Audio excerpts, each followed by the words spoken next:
for us to talk about Iowa. Why Iowa? Nobody knows.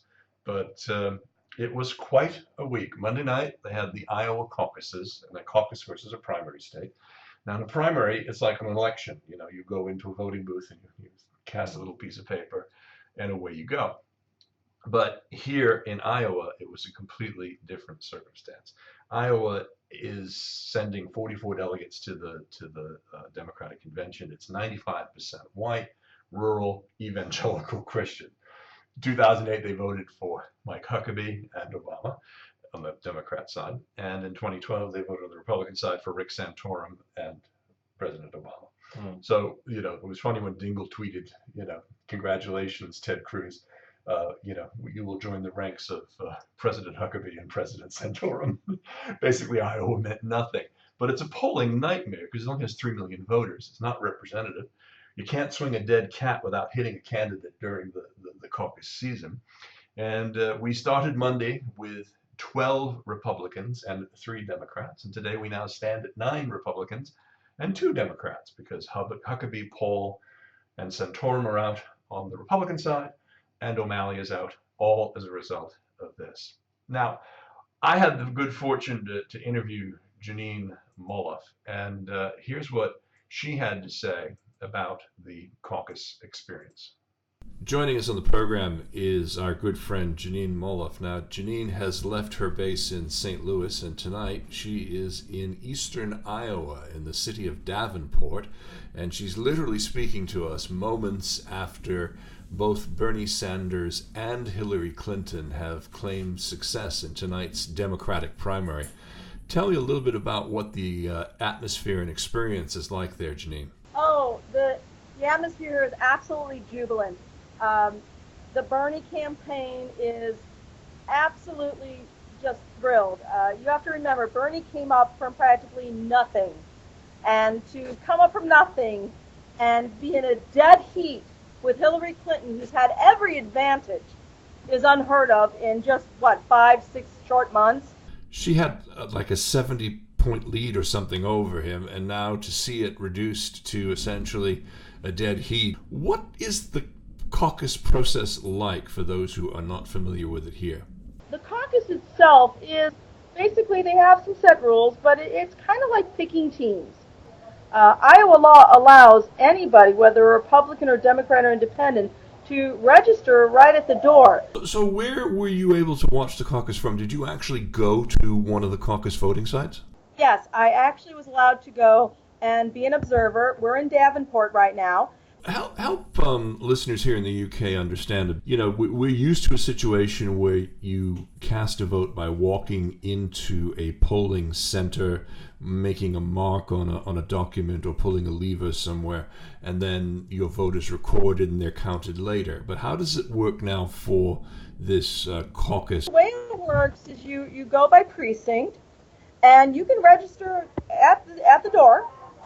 The doors open at 6:30. They close promptly at 7. If you're not in the doors by 7:01, when the doors are locked, you can't gain entrance. Then you basically go to a part of the room where there's a sign where basically your candidate is represented. Again, like picking teams.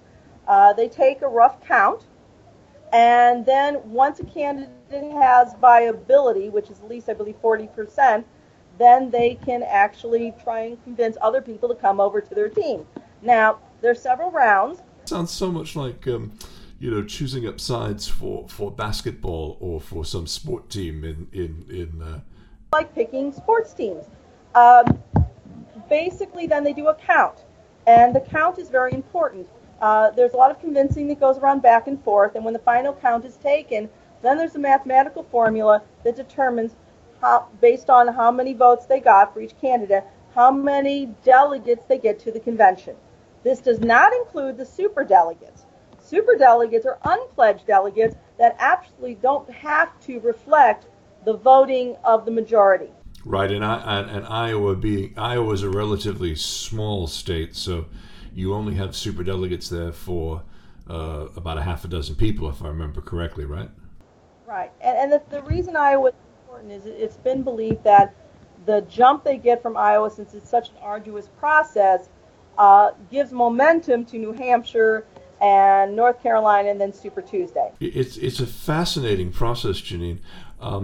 Tell me a little bit about what it's like from the perspective. I mean, because normally when you have an election, there's a set number of hours. Like, for example, the polls open very early in the morning here. They close at 10 p.m. But you're telling me that they all have to be there at 6:30 in the evening and into the room by 7 p.m. or that's it, they're done? That's it. And if you leave the room when the vote takes place, leave the building, then you don't count. They won't let you back in. It can go on for hours. It really just depends.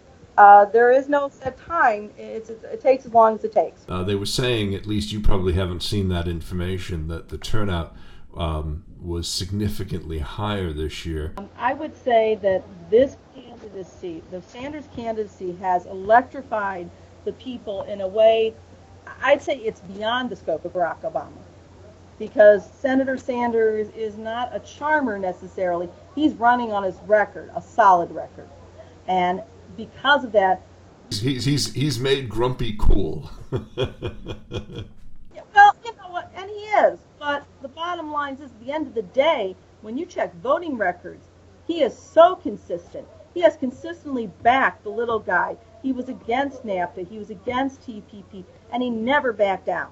One last question. What was the most important observation you saw as an observer there as to the mood and the tenor of what was going on there in Davenport, Iowa? Well, first of all, this campaign is all about grassroots and netroots.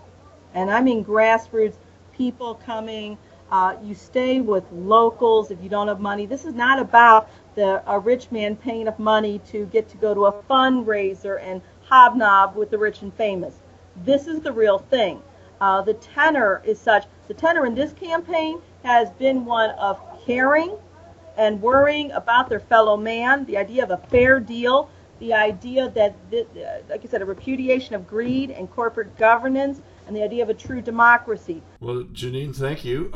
This has truly been an extraordinary ride for you. How far a drive do you have tomorrow in the great blizzard to get back to St. Louis? It's about a 4-hour drive. I'm riding with some other people. Okay. Well, good luck on your travels back, and thank you for giving us the down low as it's happening there in Davenport, Iowa. Wow. The interesting thing about the Iowa bounce, now the primary caucus, not primary, but caucus, was held on Monday night. And last night's Maddow show, which was probably at about 3 in the morning our time, the first poll came from Public Policy Polling, PPP, and it showed that as a result of the victory by Ted Cruz, which we'll talk about in a second, and others, the race has narrowed significantly. Donald Trump went from 35% down to 34% down to 25%, and Ted Cruz has dropped about 3 points to 21%. But the real big gainer is Marco Rubio, and we'll talk about him in just a second. So when she says that you get a bounce out of Iowa, you definitely do. Yeah, that was interesting. And New Hampshire's next Tuesday. I mean, the other bounce as well, presumably, is it kicks you off. As she touched on, it kicks you off in terms of all the other elections that are forthcoming, isn't it? Well, yeah, and we'll talk about the number of primaries in just a second.